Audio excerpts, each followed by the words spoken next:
할렐루야. 주 안에서 반드시 잘 될 것입니다. 아멘. 또 한 번 이렇게 인사합시다. 반갑습니다.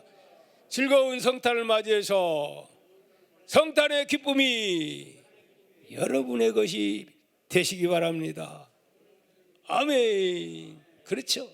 성탄의 기쁨이 우리의 것이 돼야 되지요. 남의 것 때문에 뭐합니까? 그걸 믿는 자는 성탄의 기쁨이 나의 기쁨, 우리의 가정이 그렇게 믿을 때 가정의 기쁨, 가정의 천국이 될 줄을 믿습니다.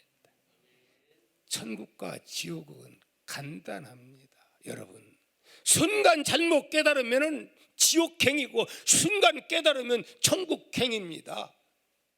사람들도 이렇게 보면은 순간 말 한마디 잘못해서 지옥의 쓴맛을 보는 사람들, 순간 정말 말 이쁘게 잘해서 정말 행복한 그러한 삶으로 바꿔지는 경우가 많아요, 적어요? 참 많습니다. 흥망성쇠는 순간입니다. 여러분, 오늘도 순간 여러분, 나는 불행한 삶을 살아가고 내려가는 사람들이 말씀을 통하여 내려가는 그 길을 다시 쳐 올라가는 하늘을 향하여 갈 수 있는 저와 여러분 다 되시기를 축복합니다. 아멘. 계속해서 로마서를 강의하다가 오늘은 이제 성탄절도 있고 하는데 그렇게 할 수가 없어서 오늘 본문을 통해서 이제 제목이 뭐지요? 시작. 임마누엘의 하나님. 임마누엘의 하나님, 이런 말씀으로 말씀을 전달하고자 합니다. 여러분, 이런 고사성어를 들어본 적이 있습니까? 읍참마속, 이런 고사성어가 있습니다. 이 말은 무슨 뜻이냐면 울면서 마속을 벤다, 누구를 마속을 벤다, 그런 의미입니다. 어디서 출발한 거냐면 삼국지에서 비롯됐다라고 합니다. 유비가 죽은 후에 제갈공명은 한 나라를 부흥시키려는 그 유비의 열망을 이루기 위하여 30만 대군을 위나라 정벌에 나서게 됩니다. 처음에는 모든 것이 제갈공명의 뜻대로 잘 막 이루어져 나갑니다. 그런데 뜻밖의 전세가 불리하게 돼가지고 결국 실패를 하고 말지요. 사마예라고 하는 그 사람이 20만 대군을 거느렸고 30만 대군과 싸웠는데 결국은 실패해버리고 맙니다. 이유는 무엇이냐? 이유는 별거 아니에요. 제갈량은 그렇게 마석이라고 하는 그 부하 장군이 제가 이 일을 맡겠습니다, 저에게 맡겨주면 사명 감당하겠습니다, 그러면서 자기가 그렇게 하겠다고 하니까 그러면 네가 해라, 그러면서 뭐라고 이야기를 해줬느냐면 이런 말을 했습니다. 절대로 너는 산기슭을 지키라, 이러한 공명의 말을 따르지 않고 정반대로 산 꼭대기에 자기 생각에는 순간 이렇게 해가지고 자기 판단해가지고 산 기슭을 지켜야 되는데 꼭대기를 자기 생각으로 지켜가지고 결국은 그 양식을 공급받아야 되는데 그것 받지 못해가지고 결국은 공격에 실패의 쓴 잔을 마시게 되었고, 그래서 결국은 제갈공명은 살아가는 부하지만 많이 보는 앞에서 마석이라고 하는 사람을 결국 목을 베게 됩니다. 바로 이야기가 읍참마속이라 그렇게 말합니다. 수십만 대군이 동원된 큰 전쟁에 아주 사소한 그 작은 일, 그것 하나, 아주 작은 일인데 그것 안 해가지고 정말 대패했다고 하는 그런 이야기지요. 그래서 작은 부분까지 철두철미하게 우리가 준응해야 된다. 큰 사건들이 큰 것 때문에 일어나는 게 아니고 아주 작은 것 하나 지키지 못해서 대참사가 일어난다 하는 말입니다. 제가 왜 이 말씀을 드리고 있느냐? 이번 주 토요일은 무슨 날이라고요? 소망 없는 우리 인생들에게 소망을 주시기 위해서 하늘의 권세를 버려두시고 사람의 몸을 입고 이 땅에 오신 예수 그리스도, 바로 성탄절입니다.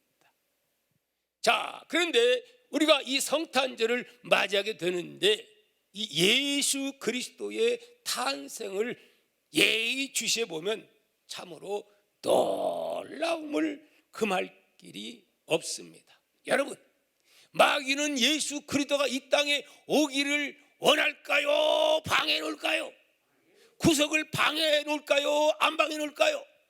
어떻게 했어라도 에덴 동산에부터 이렇게 인간에게 불행을 줬던 마귀는 예수님이 오시면 무섭거든요. 그걸 방해해 놓으려고 가진 방법을 다 동원합니다. 그렇기 때문에 무엇이 필요해요? 작전이 필요한 거예요. 하나님의 구속의 작전이 필요한 줄 믿습니다. 그래서 하나님은 하나님 나라에서 하나님의 지휘 아래 철저하게 하나님의 구원 작전 계획이 수립됩니다. 아멘. 작전 명은 뭐냐? 따라합시다. 인류 구원 작전. 이것이 목적은 뭐예요? 인류 구원 작전이 죄와 사망과 이 악한 사탄으로부터 우리 인류를 구원하여 무엇을 이라고? 영원히 사는, 하나님과 원래가 영원히 살게 되어 있는데 죄 때문에 분리되어서 쫓겨나서 멀리 가버린 인생들을 불쌍히 여기서 돌아와 왜도 안 돌아오니까 누가 대신 오시는 거예요? 하나님이 우리 찾아 사람의 몸을 입고 이 땅 위에 오신 줄 믿습니다. 바로 이 작전을 언제부터? 창세기서부터 3장 15절부터 여인의 후손을 통하여 무엇을 때려 부수고 사단의 대가리를 때려 부수고 그런 말씀이 나오죠. 머리를. 응? 아멘. 자, 그리고 때가 되매, 뭐가 되매? 때가 되매 하나님의 작전 계시가 시작됩니다. 갈라디아서 4장 4절 말씀을 우리 함께 보도록 합니다. 갈라디아서 4장 4절 시작. 때가 참에 하나님이 그 아들을 보내사 여자에게서 나게 하시고, 여기까지만요. 예. 뭐가 참에? 예. 때가 참에. 때가 참에. 우연이 아닙니다. 예수님 오신 것은 작전의 때가 되매 하나님은 모든 것을 행하시는 때가 있습니다. 우리는 때를 기다릴 줄 아는 지혜가 우리에게도 있어야 할 줄 믿습니다. 자, 그런데 이 인류 구원 작전 이거 어떻게 전개되는가? 마귀는 이거 방해하려고 하는데 어떻게 되는가 살펴봅니다. 모든 구원의 작정이 어디에 기록이 설계가 되어 있지요? 설계가 구원 작정이 성경에, 구약 성경에 이미 우리는 기록된 것을 알고 있습니다. 하나님은 다 성경 안에 인류 구속에 대한 작정을 마치 교회 설계 그리듯이 하나님 나라 내비게이션을 만드시사 다 입력해 놓았습니다. 아멘입니까? 자, 먼저 예수님을 낳을 여인을 이제 선택해야 되는데 누구를 선택합니까? 먼저 나사렛 처녀 동정녀 마리아를 선택합니다. 이 마리아의 몸을 통해서 나실 것이라는 그러한 계획이 어떻게 이루어졌나? 누가복음 몇 장에 있어요? 1장에 상세히 나옵니다. 여러분 1장을 보시기 바랍니다. 이번에 이제 누가복음 강의하면서 이제 내일부터는 계속 1장 차근차근 이제 보게 될 줄 압니다. 천사가 가브리엘이 나타납니다. 그래가지고 뭐라고 말합니까? 이제 마리아에게 하나님의 이 작전을 설명합니다. 그 말 딱 듣더니 마리아는 처음에는 아니 내가 처녀인데 애기 나면 어때요? 어떻게 될 수가 잘못하면 돌에 맞아 죽을 수가 있고 불명예스럽고 하지만은 마리아는 구세주 오실 것에 대한 걸 믿고 있었습니다. 그렇기 때문에 나중에 다 듣더니 뭐라고 아멘합니까? 주의 여종이오니, 따라합시다. 주의 여종이오니 말씀대로 내게 이루어지이다. 그러고서 죽어도 줬사오니 구세주를 탄생시키기 위해서는 내가 순교하고 돌에 맞아도 줬사오니 그렇게 나를 당신의 도구로 쓰시옵소서. 예스! 그렇게 해서 결국은 하나님은 마리아를 예수님의 모친으로 그렇게 선택합니다. 그리고 마리아가 예수님을 낳을 것이라는 사실은 마리아의 미래의 남편인 요셉에게도 누가 나타나서 역시 천사가 나타나서 여차저차 하니까 너 의심하지 말아라 하고 그에게 믿음을 주게 됩니다. 이래서 결국은 이 작전 계획 속에 예수님의 탄생 장소까지 포함되어 있는 것을 우리는 봅니다. 그러면 예수님은 어디에 태어나야 된다고 성경은 말합니까? 우리가 너무너무 많이 들은 곳, 곧 어디요? 유다 베들레헴. 바로 이것이 선택된 장소인 줄 믿습니다. 어디에 그것이 기록되어 있어요? 어디에 설계되어 있어요?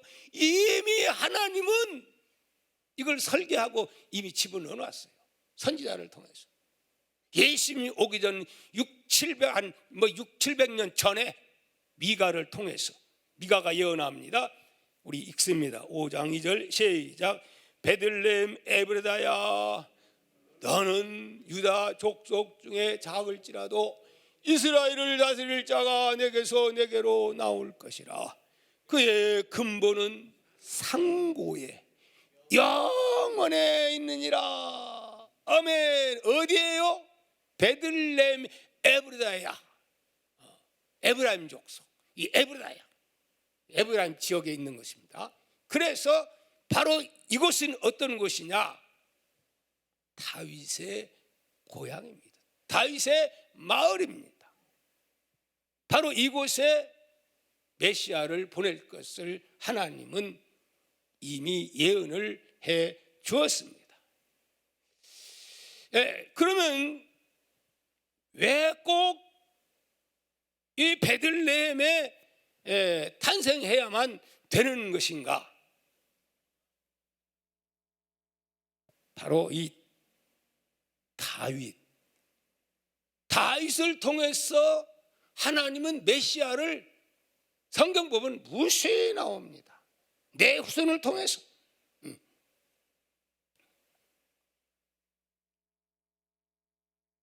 그래서 다윗은 어떤 사람입니까? 또 아무나도 막 선택했나요?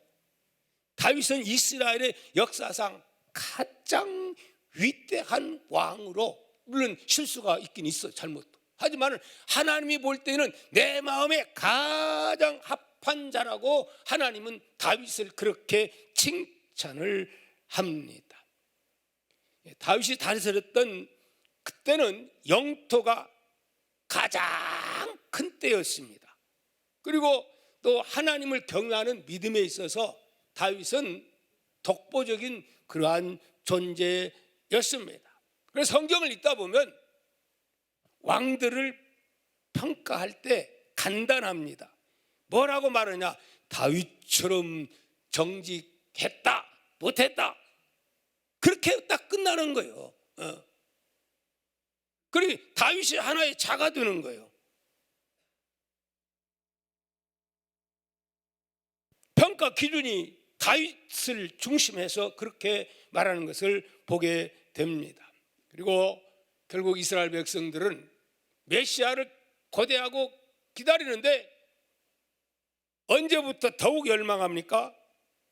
예루살렘이 북왕국이 먼저 망하고 130여 년 후에 이제 남왕국이 결국 멸망하고 나서 바벨론 포로로 붙잡혀 가고, 그때 그들은 메시아를 너무너무 동경하며 사모하며 기다리게 됩니다. 그러다가 결국은 바벨론 제국에게 멸망한 후에 그들이 그렇게 기다리던 누가 때가 되매 메시아가 이 땅에 오신 줄 메시아입니다. 아멘. 근데 그들이 잘못 생각한 것은 다윗과 같은 그런 자, 육신적으로 세계를 제패하고 위대한 그러한 인간 영웅 같은 그 메시아의 잘못된 사고, 이걸 다는 아니지만 거의 대부분이 그렇게 알고 있었습니다. 그래서 초라하게 온, 말기에 온 예수 그리스도 무시하게 되는 겁니다. 우리는 성경을 알아도 똑바로 깊이 하나님의 뜻을 우리는 알아야 될 줄 믿습니다. 예수님께서 베들레헴에서 나시는데 필요 조건은 무엇일까요? 우선 마리아가 베들레헴에 있어야 베들레헴에서 아이를 낳을 수가 있는 겁니다. 그런데 환경적으로는 그럴 수 있는 상황이 됐어요, 못 됐어요? 안 됐어요. 어디 살고 있어요 지금? 무려 140km 정도 떨어진 곳, 여기서 어디 정도 됩니까? 지금은 기차 타고 아니면 버스 타고 자가용 타고 갈 수 있지만은 140km 그 꼴짝꼴짝 이런 길, 그렇게 멀리 떨어진 그곳에 살고 있어요. 환경적으로 도저히 베들레헴에서 탄생할 수 있는 상황이 아닙니다. 나사렛 사는 사람이 베들레헴에서 태어날 수 있는 상황이 아닌 것이죠. 자, 그런데 잘못하면 때는 되었는데 이거 곤란한 거예요. 그래서 하나님은 비상수단으로 뭘 사용하느냐? 누구 사용합니까? 예, 오늘 1절 말씀입니다. 시작. 그때에 가이사 아구스도가 영을 내려 천하로 호적하라 하였으니. 누구죠? 가이사는? 아구스도가 누구죠? 로마의 초대 왕입니다. 이 사람이 아주 대단한 사람입니다. 그는 매우 탁월한 황제로서 그가 제위했을 때에 로마가 가장 왕성했다고 합니다. 그가 황제로 있을 때 로마 영토는 페르시아에서 영국까지 이렇게 확장되고, 당시 로마는 미국 못지않게 온 지상의 제국이라 이렇게 부를 정도였습니다. 그래서 그 진짜 이름은 옥타비우스인데 그가 이제 황제가 되고, 로마 원론에서는 그를 아구스투스, 그를 그런 이름을 붙여준 거예요. 아구스투스. 그건 뭐냐? 위대하고 고귀하고 지극히 숭배받는 자, 이런 칭호를 그에게 붙여줍니다. 그리고 이스라엘 백성들은 그 수리아 총독 관할 속에 들어가 있을 때에 이 명령이 떨어진 거예요. 그러니 이 사람의 명령 앞에 누가 아니요 할 수 없는 거예요. 그래서 결국은 누구도, 모든 사람들이 다 호적하라고 하는 그런 명령을 받고, 결국은 여기 누구도, 요셉은 어디 족속이요? 다윗 족속이요. 또 누구도 마리아도 같은 족속이요. 그래서 같은 무슨 사이요? 또 정혼한 사이요. 근데 이런 상태예요. 지금 이미 천사로부터 여차저차해서 성령으로 태어난다는 것을 듣고 두 사람은 이제 호적하러 가게 되는 거지요. 여러분, 결국 이 베들레헴은 바로 유다 지파의 본산이고 다윗의 고향이었기 때문에 하나님의 약속대로 다윗의 후손 가운데서 다윗 동네에 누가 메시아가 그걸 이스라엘 백성들은 성경을 아는 사람은 알고 있었어요. 동방 박사들이 와서 알지 못하니까 누가 가르쳐줘요 그걸? 바리새인들이 성경 아는 사람, 메시아가 왕이 왔다면 거기서 가르쳐주기는 뚫어지게 잘 가르쳐주고 자기는 믿지 않아요. 그런 사람이 참 많습니다. 자, 다시 한번 미가서 5장 2절 말씀 봅니다. 시작. 베들레헴 에브라야, 너는 유다 족속 중에서 작을지라도 이스라엘 다스릴 자가 내게서 내게로 나올 것이라. 그의 근본은 상고의 영원해. 이런 사람이 있을까요? 사람을 가리켜서 성경에 이렇게 말하는 사람 있어요, 없어요? 없어요. 그는 근본이 어디라고요? 상고의 태초의 영원에. 그러면 이런 자를 가지고 다윗처럼 이런 자겠어요? 바로 영원한 왕, 영생 영원한 생명을 줄 수 있는 메시아, 바로 우리 주 예수 그리스도를 의미하고 있는 줄 믿습니다. 그래서 하나님께서는 급하니까 누구를 들여서 쓰는 거예요. 세상 권력 가진 이 로마의 가장 위대하다고 하는 그 사람도 들어서 한 영국의 단역을 맡기는 거예요. 아멘입니까? 하나님의 역사는 믿는 사람만 주관하는 게 아니고 세상의 통치자들도 다 누구의 아래, 하나님의 손 아래에 있는 거예요. 하나님이 때로는 허용도 하고 때를 두고 받다가 심하면 두드러 패기도 하고 몽둥이로 쓰기도 하고. 할렐루야. 이스라엘 백성들이 타락하니까 아수르를 들어서 썼다가 유다도 타락하니까 말씀을 이루고 다 말씀대로입니다. 그리고 결국 바벨론 느부갓네살을 썼다가 그리고 예레미야를 통해서 뭘 합니까? 너희들이 회개하고 돌이키면 어떻게 하리라? 다시 돌아오게 하리라 하더니 엉뚱하게 누구?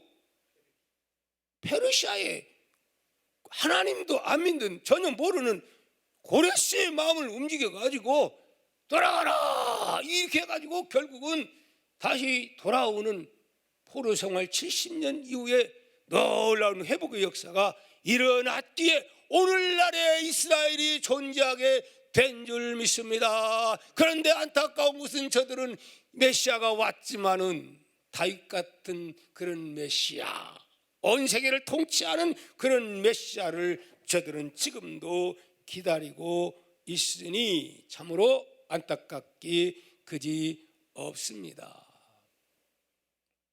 또 가만히 생각해 보면 만약에 이 아구스도의 명령이 조금만 빨랐다면, 몇 달만 빨랐다면, 아니면 또 늦었다면 어떻게 됐을까요?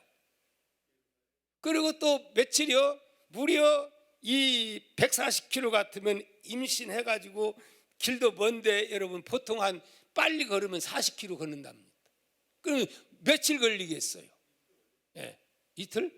140km라니까요. 그러다 보니까 같이 임신해가지고 이럴 거 하려면 이거 열흘 걸릴지도 몰라요. 7일 걸릴지 열흘 걸릴지 모르는 거예요. 자, 그런데 오늘 말씀을 보시기를 바랍니다. 우리 6절 말씀 시작. 마리아가 도착했을 때 6절에 시작. 거기 있을 그때에 해산할 날이 차서 거기 가가지고 이제 막 도착해가지고 여관을 찾는데 다 호적하러 온 사람들이 너무 많아가지고, 거기는 사실 촌이라 여관이 많지 않아요. 근데 사람들이 너무 인색해가지고 아무리 그래도 그렇지, 아기 낳기 위해서 지금 죽게 생겼는데 자기 자던 방이라도 빼내줘야지. 아멘 아닙니까? 인심이 그렇게 고약합니까? 그러면서 무슨 예수님이 겸손하셔서, 아니요, 마리아가 그런 찾은 거 아니요, 좋은 집, 기왕이 메시아가 좋은 집에서 태어나도록 그렇게 얼마나 안타까웠겠어요. 근데 인간들이 얼마나 못돼가지고 세상에 이래가지고 아기들 이런데도 그냥 내주도 안 해가지고 어디 가서 어쩔 수 없이 말구유에 탄생되는 기가 막힌 상황, 인생들이 얼마나 못됐는가, 철면피 같은가 하는 모습을 보게 됩니다. 여러분, 예수 그리스도 이 땅에 오실 때에 여러분 이런 자세로 대하지 않기를 주의 이름으로 축복합니다. 아멘.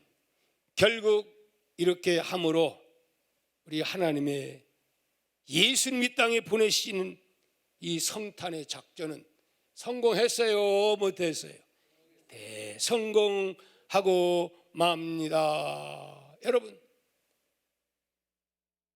하나님 아버지는 어떤 분이냐? 이런 분입니다.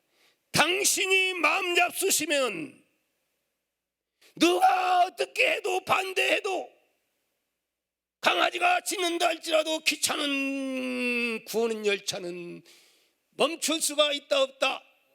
멈출 수가 없다 하는 사실. 이 역사는 구원의 역사인데 어떤 누구도 하나님의 구원의 열차를 막을 길이 없는 것을 믿으시기를 바랍니다.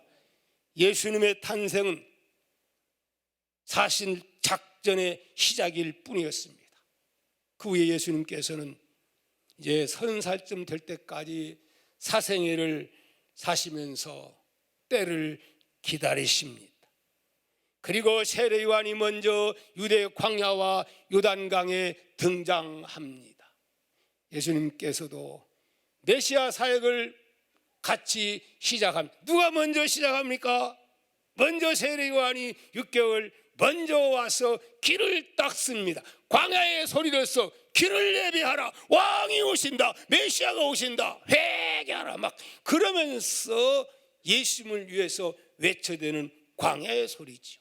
오늘날 주의 종들은 광야의 소리요, 빛이 아닙니다. 이만희가 지가 빛이라고 하죠. 웃겨요. 그리고 때가 되었을 때 예수님께서는 구약에 예언된 대로 십자가 지시고 구약에 예언된 대로 사흘 만에 부활하여 승천하십니다. 아멘입니까?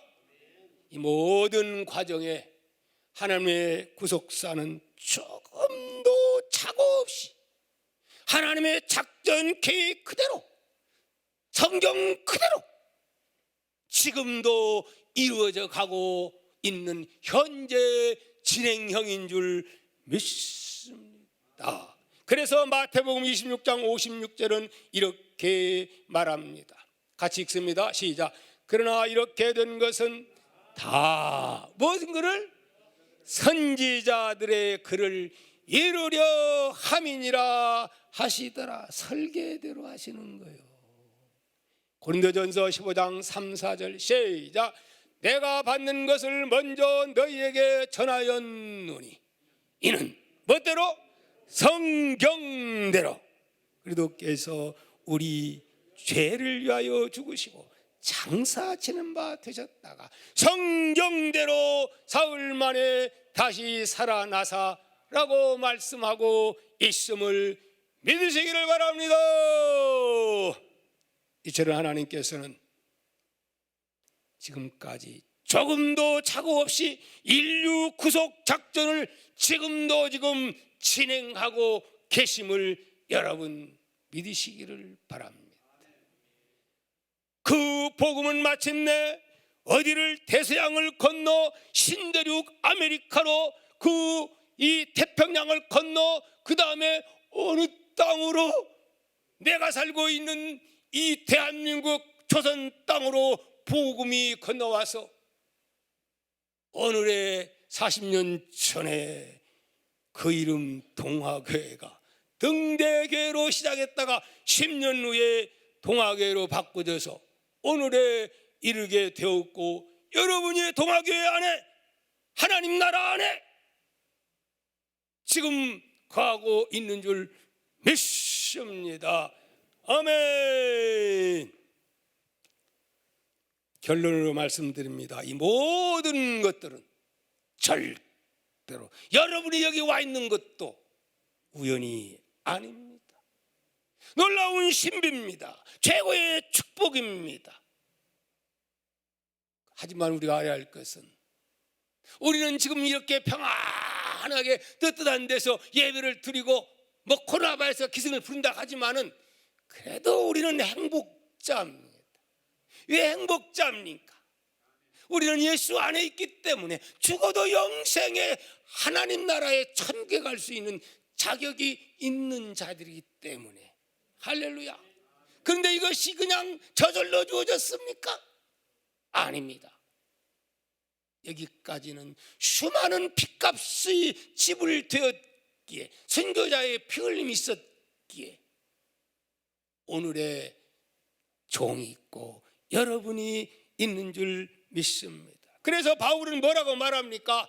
바울 같은 사람도 나는 복음의 빚진 자라, 그렇게 외치면서 빚 갚는 자로 살아가고 있으니, 특별히 성탄절을 맞이하면서 무엇보다도 우리 모두에게는 성탄의 그 놀라운 복이 여러분의 복이 되기를 소망합니다. 감사하시기를 바랍니다. 기쁨이 회복되기를 바랍니다. 여러분이 성탄의 기쁨을 맛보지 못하는 사람들, 무슨 소망이 있어요 도대체? 무슨 소망으로 사는 거예요? 돈이 1000억이면 뭐 하는 거예요? 결국은 언젠가는 인생 끝나고 오락할 때, 종착역에 이르게 될 때에, 이 추운 겨울날, 특히 엊그제 엄청나게 춥더라고요. 차에서 내려가지고 가려고 하는데 얼마나 추운지 무슨 생각이 나냐면, 내 인생 종착에서 내렸을 때에 아유, 내가 어디로 갈까? 갈 곳이 없는 인생들 생각할 때 얼마나 안타까운지. 내가 만약에 그렇다면 돈이 뭔 필요가 있고, 명예가 뭔 필요가 있고, 권력이 뭔 필요가 있어요? 갈 곳이 있는 것. 그래도 우리 집이 있으니까 아이고 할렐루야. 오늘 우리는 이런 복받은 하나님의 사람 아닙니까? 누구 때문에? 예수 그리스도 때문에. 죽어도 소망이 있는 사람이 우리가 아닙니까? 그래서 사나 죽으나 누구의 것이요? 주님의 것이요. 우리는 이런 사람들이요. 그렇기 때문에 중요한 것은, 이제 오늘 우리는 이 잃어버렸던 코로나 바이러스가 스트레스 주고 좀 여러 가지 어려움을 주지만은 별거 아니요. 주 안에 있으면 주님이 그분 믿고 살아가면 책임져 줄 믿습니다. 뿐만 아니라 이 기쁨을 나만 들으면 안 되고, 모르는 사람에게, 사랑하는 사람에게 이 기쁜 소식을 전달해서 함께 누릴 수 있도록 해야 되지 않겠습니까? 아멘입니까? 뿐만이 아니라 역사를 주관하신 우리 하나님 아버지 앞에 나의 모든 삶들을 내가 주관하지 아니하고 그분께 몽땅 던지고 맡겨버릴 때에, 구속의 역사는 여전히 나를 지키시고 보호하시고 인도하시면서 구원 열차는 가게 되는 줄 믿습니다. 아멘. 그럴 때 우리는 성탄의 기쁨을 누리면서 사는 행복한 하나님의 사람이 될 것을 믿습니다. 이번 성탄절에 하나님의 사랑이 우리 모두에게 회복되어 흘러넘치기를 소망합니다. 또한 우리 하나님만 바라보며 모든 걸 주께 맡깁시다. 그리고 우리는 이 기쁜 소식을 전합시다. 사랑하는 사람에게 전합시다. 기도합니다.